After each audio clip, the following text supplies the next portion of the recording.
peaceful little town in France hides bloody secrets from the First World War. Fighting raged for years here, where an infamous German stronghold held off the Allies on the front line of the Western Front. Thousands died, many of them buried where they fell, on a battlefield now transformed to verdant farmland. Among the fallen, 3 soldiers whose remains were found here. He was lying on his left side, with his legs slightly flexed. Soldiers with no names, unearthed by no man's land. A band of archaeologists, forensic experts, and military historians whose mission is to uncover the past. German barbed wire. It's heavier gauge than the typical British wire, and it's got a lot more barbs on it. They are the detectives of the Great War, and they're here to put flesh on those bones, to give names to those soldiers and reveal the way they lived and died.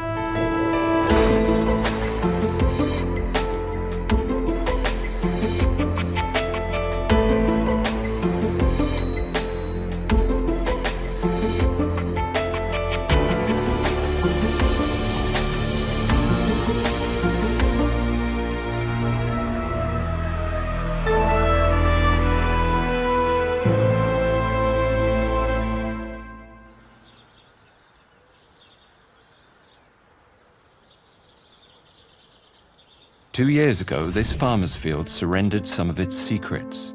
The remains of 3 soldiers from the First World War were discovered by a team of battlefield archaeologists. The site is near a sleepy village called Serre in northern France. The bodies found close to the rumored location of an infamous German stronghold, a fortress-like, 3-sided defense called the Heidenkopf. It was a strategic point on the Western Front, jutting out into no man's land. Whomever held it had the advantage, and generals on both sides felt it was worth dying for.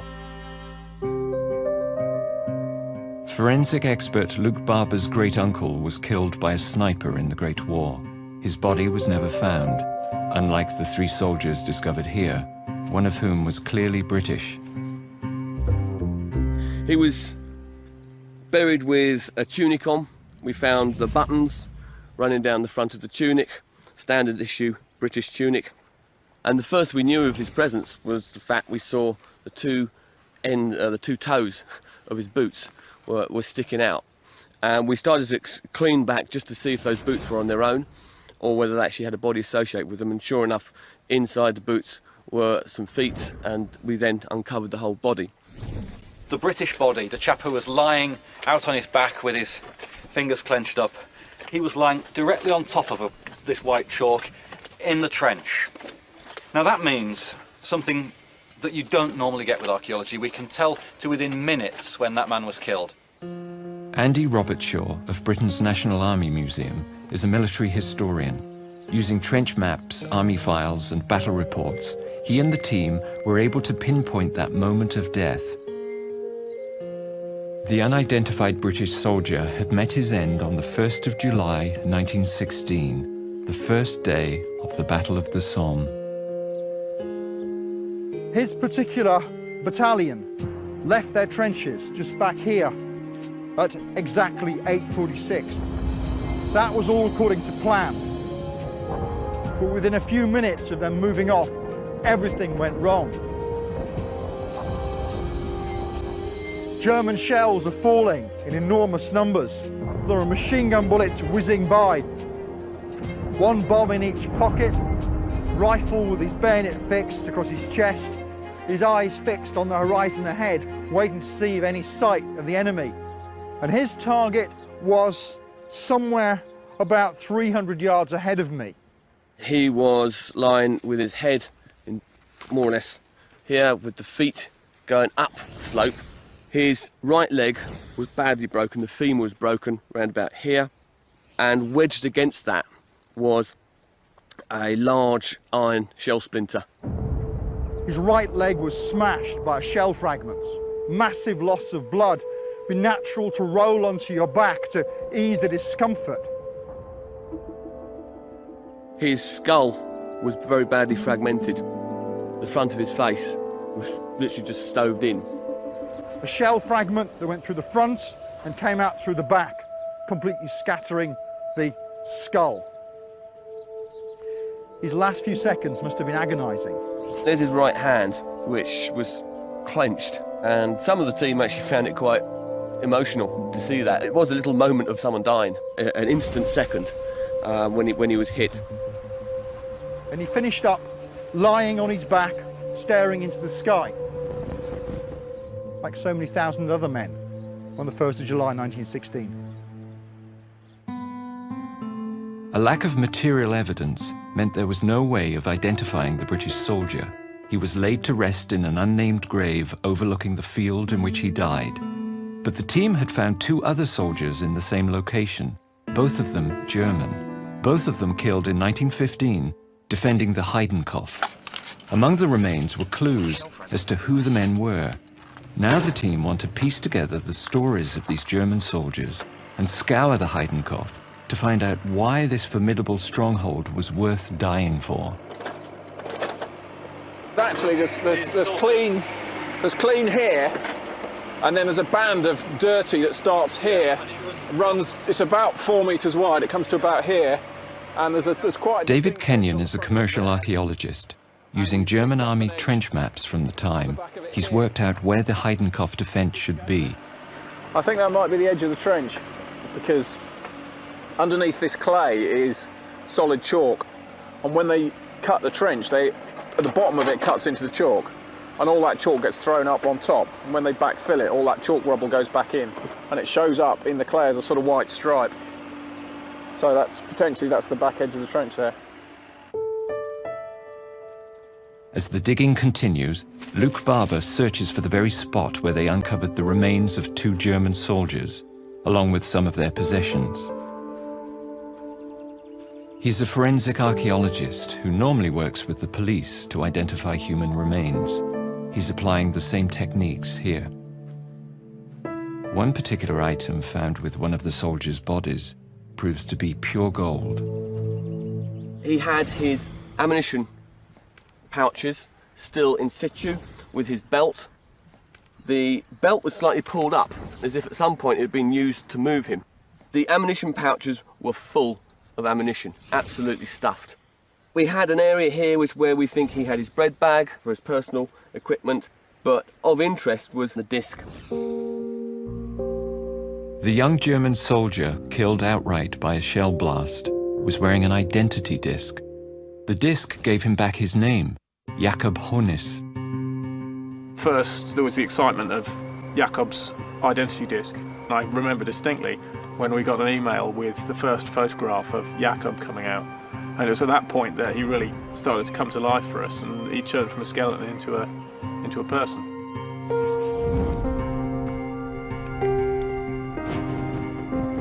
Andy Robertshaw took Honis's name as a starting point, tracking him through military archives in Germany to the soldier's hometown, Munchingen.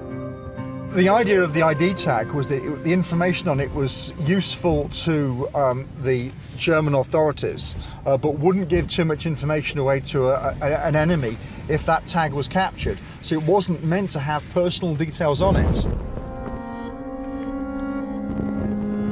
90 years ago, Honis broke the rules, but Robertshaw is glad he did. He'd been really naughty and had written his full name and some information about his address on the back, which meant we were able to work out exactly who he was. So had Jakob not taken the time and effort to scratch his name on the back and added even the name of his town, then frankly, we would never have identified him.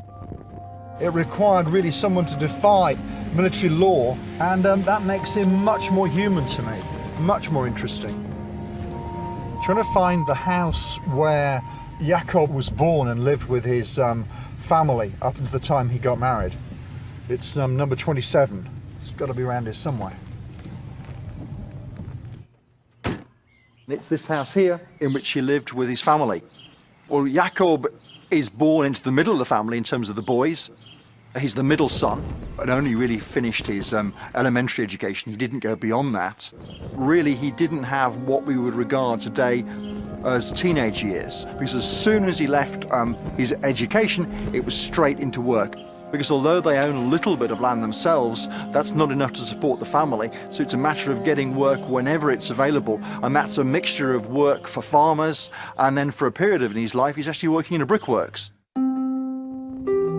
Jonas was a working-class boy who struggled to put bread on the table, and his labours didn't end when in his mid-30s he was sent to the front.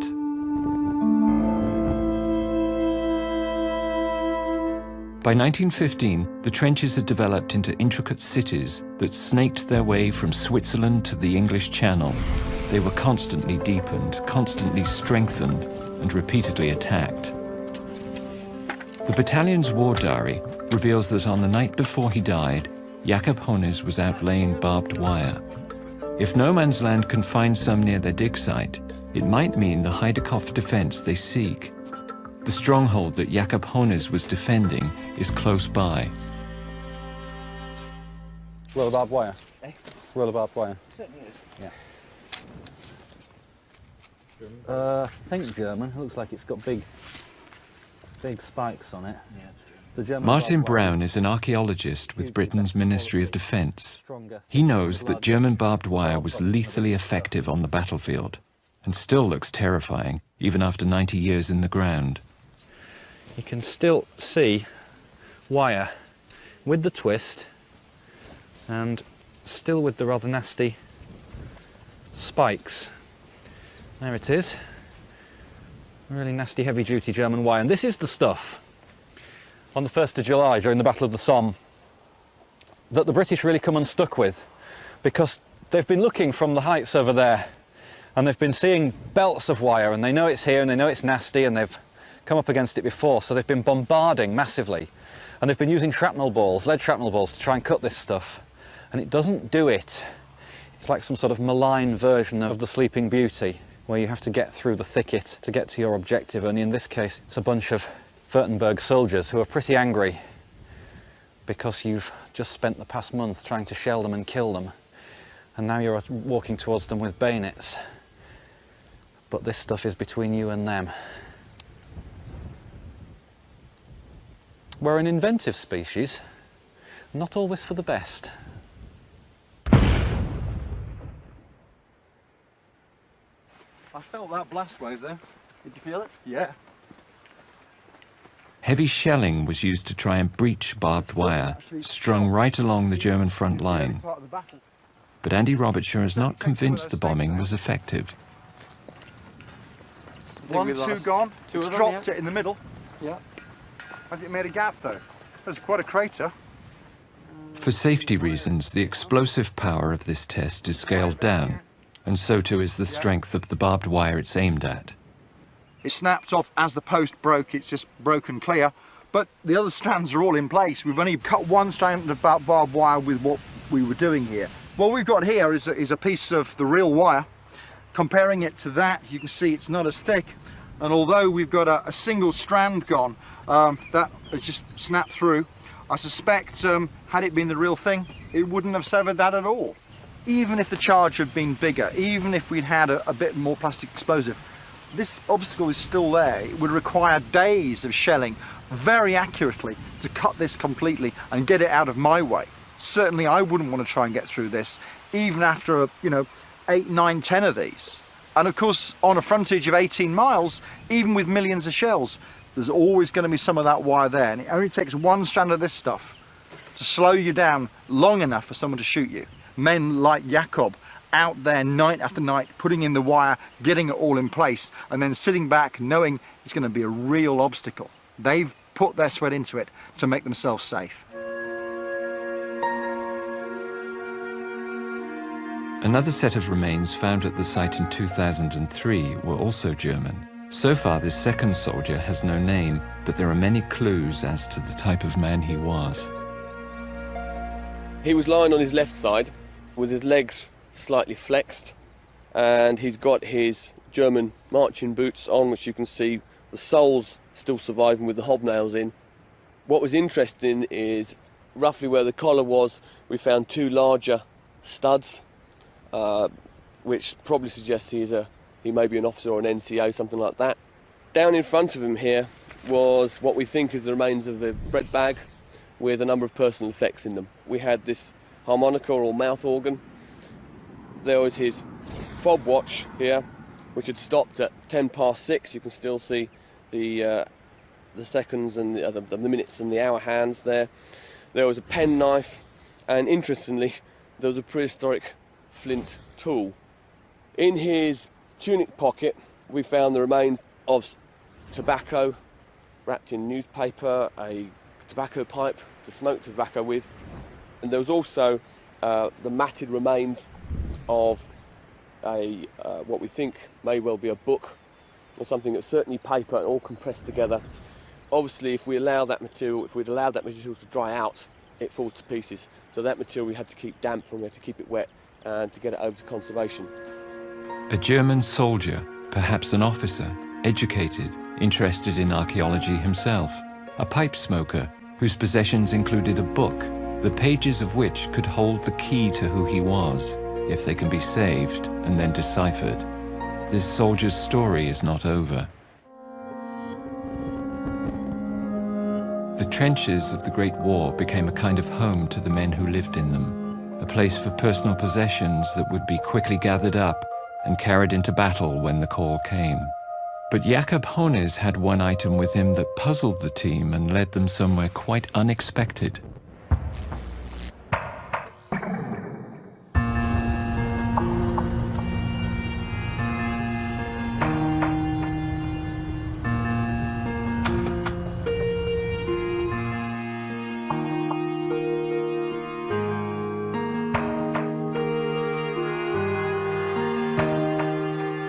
The reason we're here is because of this. And it's the lid from a jar. Glass lid with a transfer on the back. It shows the old store, not this rather smart new place. And it tells you all the things they do and their address. We found this when we were excavating in the Heidenkopf. It was associated with Jakob Hones's body. Down in his right trouser pocket was a glass circular sort of disc, which when we picked it out we weren't quite sure what it was, but when we were actually looking at it we decided it may have been some sort of pot lid, something like that, which had German writing all over and a picture of a building on it.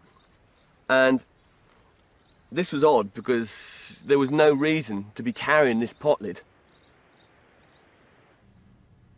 It sort of got us thinking, and we contacted the store and they said they thought this probably came from a jar of dubbin or wax for boots, which is actually exactly the same product we've got here.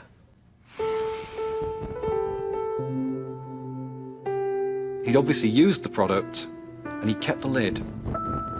Now the only reason I can think you would do that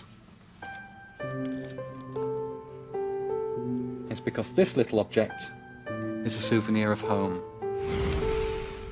And it's looking at this little object is what he used in those hellish landscapes of the Great War to remind him that actually he was Jakob Hones from Münchingen rather than private soldier Jakob Hones in the 121 Reserve Regiment.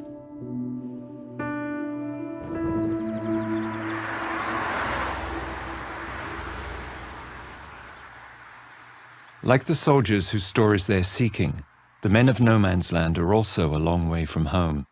But just minutes from their dig site is Avril Williams's bed and breakfast.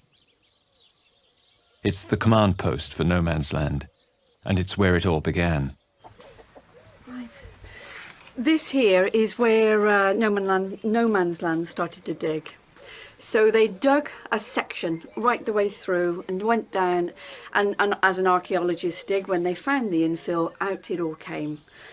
We did find a lot of memorabilia, and this I've got up in my tea room.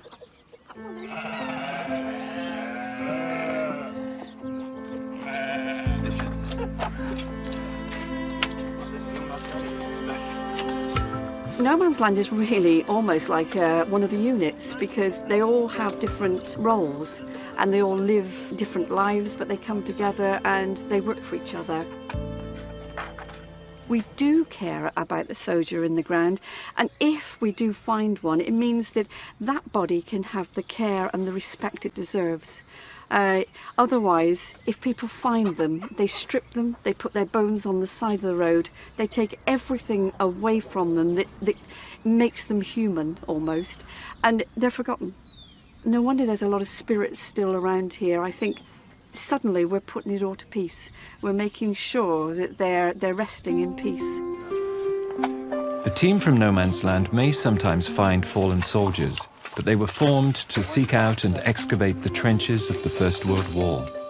At Serre, they're looking for the German defence called the Heidenkopf. If they can find it, they believe it could reveal more about the soldiers whose remains were discovered close by. Super. With the archaeology and the history, we're able to not only find out how they died, but we're able to look at what the conditions were like they lived in. We're able to see features that they helped construct or they tried to take. And what we're going to be able to do is build up a picture of the lives of all those others, the ones whose letters don't survive, the ones for whom we don't have photographs. I see what's beneath this rather bland field, and to give an insight into actually how it looked 90 years ago, when men lived and fought and died in these very fields. This is a ceramic pipe used for smoking tobacco, and you can see where the stem would have come out from there. Very high angle on the stem, presumably a wooden insert with a mouthpiece, maybe baker-like mouthpiece. And I have to confess, all the pictures I've seen of men smoking pipe in the trenches, that looks like a German one to me. It's typical sort of a very sort of acute angle coming up for the stem. So that's quite nice, just learn on the surface. Someone puffing away on that. The as yet unnamed German officer was a smoker. He was found with a pipe and tobacco in his pocket. A matted book was also uncovered with this man's remains. It's taken forensic colleagues at University College London months of painstaking work to tease the secrets from its pages. I remember excavating this. It's got book written on it because that's what we thought it was, because it was the right shape and size. And it didn't even look that good. It was a gungy, rectangular mess. The process presented the lab with a challenging mini-excavation. As they gently separated it layer by layer, tantalizing clues were revealed. Here, for example, you're getting this sort of crest, I think. This Oh yes, sort it of looks like it's the imperial crown. It's the same one that Yeah. appears on the soldiers' buttons. And Right. things. Yeah. Okay. Yeah. And you're getting things like sort of ghosts of writing. Oh, really. crikey, yes. Yeah. Any indication of date on this at all? Yeah, I mean, on this is the final layer here. We do have a date in the corner here. It's a bit dark, but it's in German, das Jahr 1915 here. So, 1915. yeah. But the real Yeah. gems, this piece, yeah, isn't it? Yeah, it was very exciting. Bayer from Yeah. somewhere Stadt Yeah, and Halle. yeah, Halle's Eastern Germany, isn't it? So yeah, it's interesting. yeah. And So- Bankenschaft, so presumably it's our body's bank book. Yes. How that's it. fantastic. Yeah. Well, yeah. that's brilliant, because obviously a bank Yeah. account, a bank book has an account, Yes, that's right. has an owner. Yeah. So this is the sort of thing that's going to get us close to an identification for this chap. This period, not everybody has a bank account, not everybody has a bank book. That is an indication of a little bit of social status. It means that whoever this guy is, he's not just a factory hand or a farm labourer. Because they're the sort of people who wouldn't have had the sort of disposable income to actually be able to think, I'll put some of that away into the bank. Jakob Honnes was not an officer, and he was found with something far more practical than a bank book. Well, stop finding things to dig. Right. When we excavated Jakob Heinz down there, he had one of these in his pocket. And what we've got there is the lens from a soldier's German flashlight. So, you know, you've got the inside as a tin body. Presumably the bulb is still in there, actually. I can see the bulb is still in there. You take it for granted, you just turn the light on at night, but if you're living out here, you know, when you drop things in the trench at night and you're looking for it, although obviously you don't flash it around over the parapet too much unless you want to tempt a sniper's bullet. Back in Germany, historian Andy Robertshaw is hot on the trail to Ludwigsburg, where Jakob Honnes did his compulsory military service with the 121st, his local regiment. The whole town is dominated by the military, and it was up until 1994. But when you walk through the streets, when you look around, you can speculate on what the town looked like when Jakob went through the gates for the first time. This is where Jakob Honnes did his military service and all then the periods of service that followed as a reservist. And in fact, behind me are the storehouses out of which Jakob would have received weapons and equipment and uniforms before they went off to the front. All German men did compulsory military service when they reached the age of 20, drilled over and over again, learning the importance of discipline, learning not to question orders. It's a curious thought that even in 1900, people were speculating that country soldiers, country boys, probably were going to make better soldiers than people from the cities. People from the cities were apt to think too much and probably were a bit soft on their feet. Countryman Jakob Honnes left behind a large family deeply dependent on him.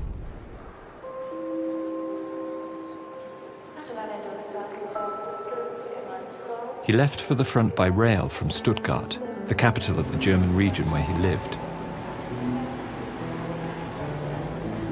In Germany, a finely tuned train system was crucial to getting troops in position and supplying them.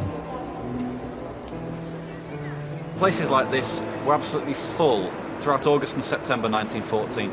And you can imagine that there's a great sense of anticipation, excitement, men buoyed up by comradeship, and the prospect of going off together to do something. But that's going to be tempered with huge anxiety, and it's not just about the future for themselves, but for the communities they're leaving behind. Imagine this concourse full of soldiers, but also full of families. They must know that this may well be the last time they see that person who is disappearing off onto a train and heading off to war.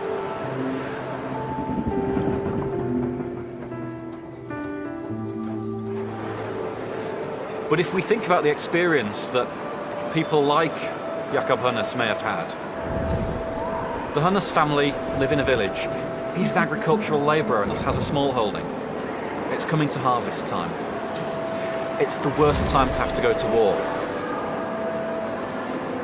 When Jakob Honnes leaves for the front with his comrades, he leaves behind his wife, Mari, 7 children, and she's pregnant. The people who are standing here waving their loved ones off as they disappear towards the front have got a very, very uncertain time ahead of them. And Mari Honnes is very definitely one of those people, poor and with very little prospect of what's going to happen next.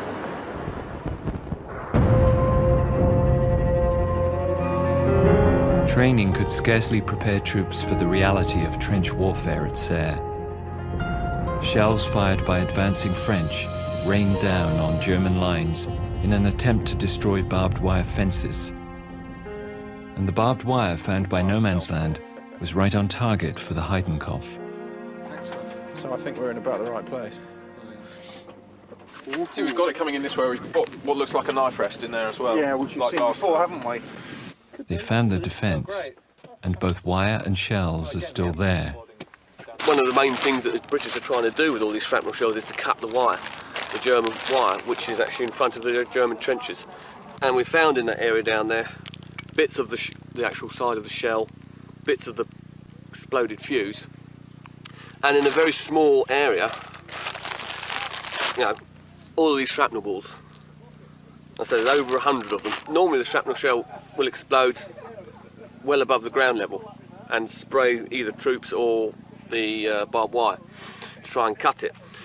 What obviously happened with that one is it was actually coming down. It was actually facing the right direction, so it's coming from the British front line, and it's exploded and shot its shrapnel balls out probably only about 6 feet above the ground, and it's just driven itself in, and the balls haven't had a chance to spread, so they're still in a fairly tight funnel, and they've gone into the ground like that. That's good. Base of a stick grenade. Oh, lovely.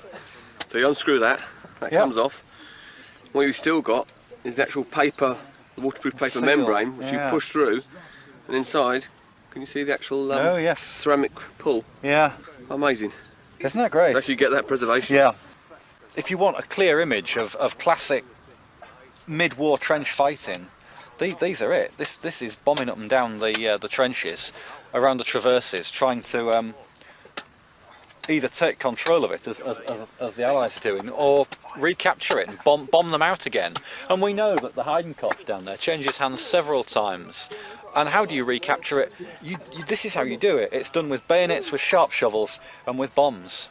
This is it. This is the real red in tooth and claw business of trench warfare. This is close proximity killing. As the war progressed, artillery shelling, the war's great killer, increased at a murderous rate. The Heidenkopf was an exposed position, jutting into no man's land, and artillery rained down on it relentlessly. For the Germans, it was vital their trenches were solid and could take the pounding. The Germans use this technique a lot. They've used timbering and basically a wattle to build this up with sandbags on top. Trench boards are in there as well, and they've used sandbags on this side to give it more strength. In fact, if you look at this, it's a little bit low because I'm 6 foot tall and my head's at some risk of being shot off. So one thing we might say, it should be a little bit deeper. It obviously has a series of traverses in it. It changes shape, which means you can't shoot straight down it. I suppose this really should be built up high, but that's not been completed. And if we go around here, what you can see is there's then a very, very steep traverse. It goes forward, which gives us a fire bay. But if we look here as well, you've also then got fire steps, which really means that I can put my shoulders up and shoot at my attackers. British are over there, road and a valley in between. This is pretty much how it would have been. High parapet on this side, high parados behind me. It's a pretty accurate representation of what it would have been like.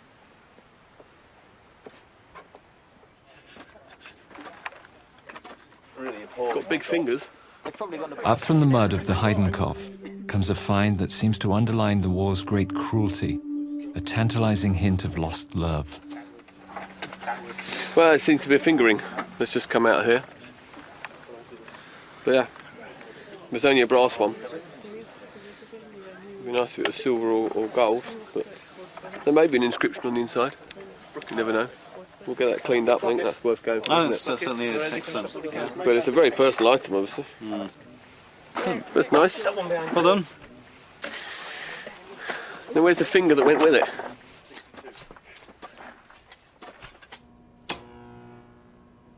Forensic tests on the ring found at the dig site show that archaeology can be a road with dead ends and promising clues that lead nowhere. I'm not sure it's a finger ring first because it's a copper alloy, and as far as I know it was not very common to make finger rings of this sort of alloy then. Also, there isn't any kind of surface decoration, there isn't anything engraved on it. It's probably not a finger ring. When that came out of the ground covered in soil, there was a great excitement because it looks like a ring, and you do leap to the instant conclusion. It would have been nice if we'd been able to say, oh yes, it's a finger ring and it's got so-and-so written inside it. It doesn't. That doesn't diminish its value. It's part of the whole story of that piece of landscape.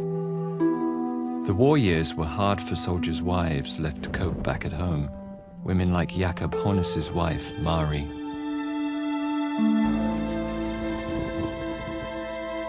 What we've got here is known as the Little Wartime Cookbook. It's a German-produced pamphlet, 1915. It's not very thick, very cheap paper, and it's the sort of thing that Jakob's wife would have had, which would allow her to be able to produce fairly economical meals with very, very poor ingredients. So what we've done is get all the ingredients together for just a couple of dishes. One is soup of curdled milk, and the other one is called Little War Buttons. Jakob had 6 of his own children and 1 stepchild, so with 8 mouths in the house to feed, food just got more and more scarce throughout the war. Certainly the first winter of the war becomes the turnip winter, and then people are eating whatever there was and substitutes for everything. like potato pulp instead of flour for the tiny dumpling. By the summer of 1915, Jakob's wife must have wondered really what it was all about. Her husband's away at the war, she's got hungry children. The naval blockade means there's no fertilizers, there's no foreign sources of food, and the German people begin to starve. That's the day. So I'm going to put some lemon in to sour it. The caraway seeds in as well. Anything on hand was used to try and flavour bland food. What was the war to them? It was nothing but suffering.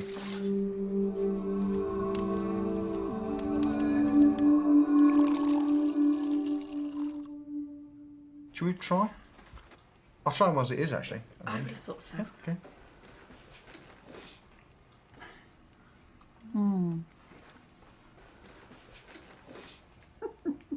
What's it like? Is it? It's just... It's boring. It's boring. Yeah. If it wasn't for those caraway seeds, There would be nothing to there'd it. be nothing to it. No, no. No.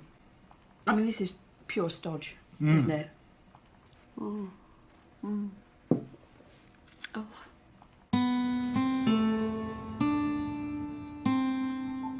The team have dug deep into 34-year-old Jakob's past. They unearthed a very personal link from his cold and muddy trench to the warm kitchen and wife he left behind.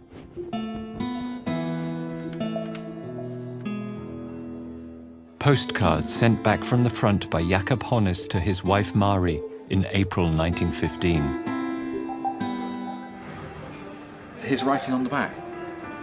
That's really quite spectacular. This is somebody that we found, we've excavated, we've got a photograph, we've got his handwriting. What's great about these cards is that they really show us what the soldiers are concerned about, what Jakob, what this man here is concerned about. And it's not news about we were in trenches and we saw the French and all those kind of things. It's, did you get the money I sent you? Did you get the knee warmers? For Jakob Honnes, who he's thinking about most of the time are Mari and the children. I think the most poignant message here, Jakob writing back to Mari and the children, and he says, I reckon that we've seen the most of this after all. This isn't quite, it'll all be over by Christmas, but he's saying he thinks the end's in sight. Well, unfortunately for him it was, because within 2 months he was dead. In the Great War, men at the front were photographed. The pictures were then issued as postcards for the men to send home to their families. This is probably the last photograph Jakob Honnes ever posed for. On the night in June 1915, before he died, German records show Jakob Honnes was out stringing yet more barbed wire to secure the defences of the Heidenkopf. I'm going to lift this barbed wire. It's leaning against the edge of the trench. What we've got here is the end of a roll, and it's got a hollow through the middle of it where you could have stuck a fence post through it, which of course you would need the fence post to put the wire up. That gives you something to carry down through the line. And at night the trenches were alive with men carrying supplies and stores up and down, including this sort of thing. And there were wiring parties sent out into no man's land just out there, and under the cover of darkness they would repair and build the fences to keep the British out. It's one of those jobs that must have been absolutely horrendous. You have to go out under cover of darkness, try and build a fence, avoid the shell holes, avoid the unexploded things, and try and not make a noise, because there are sentries over on the other side of the line just waiting to hear coughing, knocking, people dropping tools, and then all hell broke loose. Every soldier in every army believes in a certain amount of luck. Jakob Honnes was no exception. He carried a boot polish lid, a souvenir of home, a lucky charm. But the following day, Jakob Honnes's luck ran out.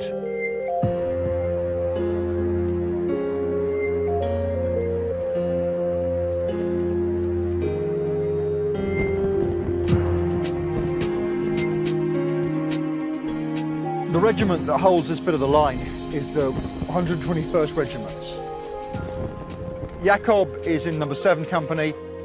The biggest job that they've got is digging. They're digging very hard and they're doing this work in the night. Vast amounts of wire goes in to making this position virtually impregnable. Working in the dark, trying to do it with a constant threat of death if you make too much noise. And he would have always known that if you get it wrong, it would only require a single flare going up, chance, burst of machine gun fire, and that's the end of it.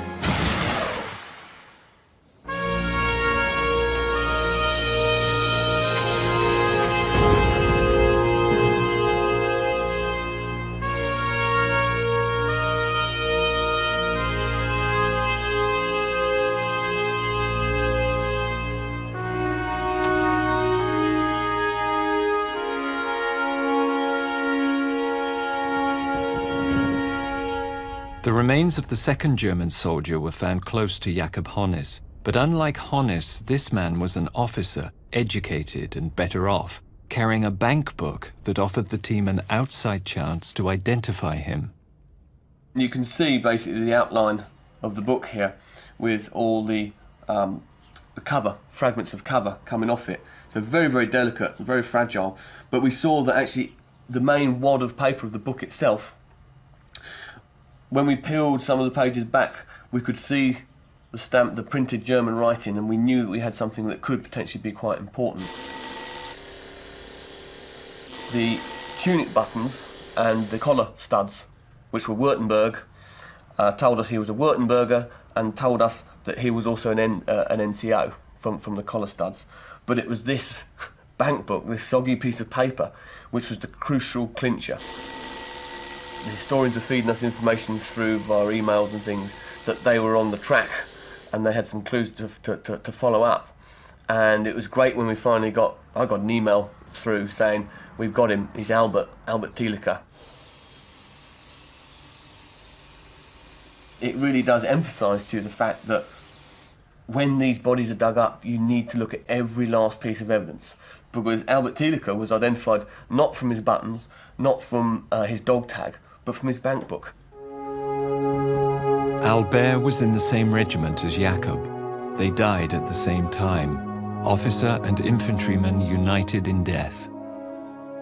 The regiment that holds this bit of the line is the 121st Regiment of the line, reserve regiments. It's made up of 3 battalions. Each of those battalions have 4 companies in it. Jakob is in number 7 company and Albert is in number 9 company, which means that actually in terms of the way they work in the line, they tend to rotate. So you put in one battalion, it serves for a while, then another one comes in. So they probably would have been in the same unit without knowing each other. There's a big social divide between a private soldier and a junior officer. They died defending the Heidenkopf, which in 1915 was only a reserve line.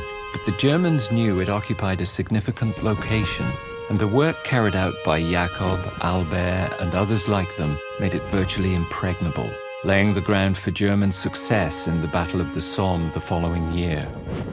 Did they die in vain? Well, militarily, no. For their families, arguably yes. They died to hold this position, and they continued to do that until we found them.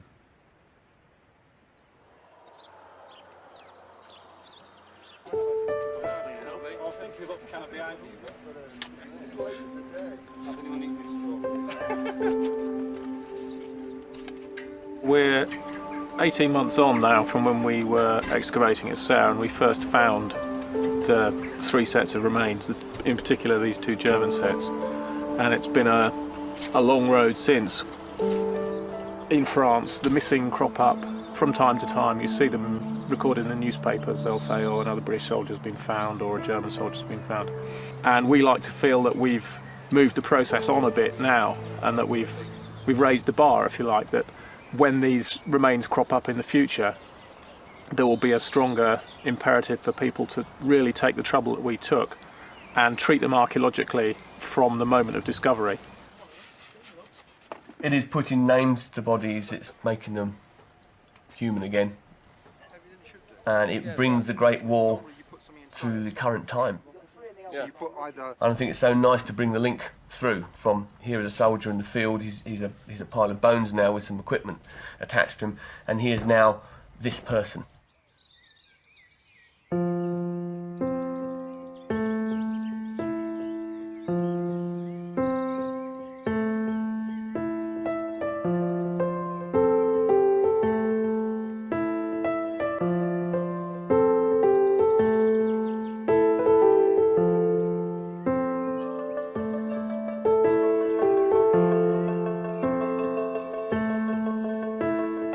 you don't choose them, they choose you in a strange way.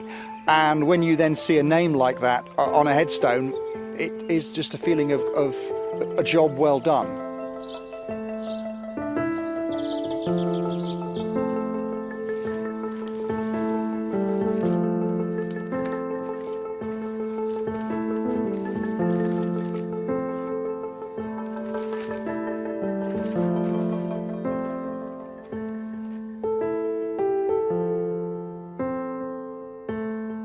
At the end of the day, the First World War soldier must never be forgotten. He gave his all, didn't he?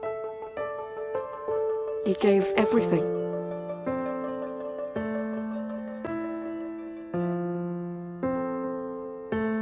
If names can be put to bones, then the sacrifices of the Great War will not be forgotten.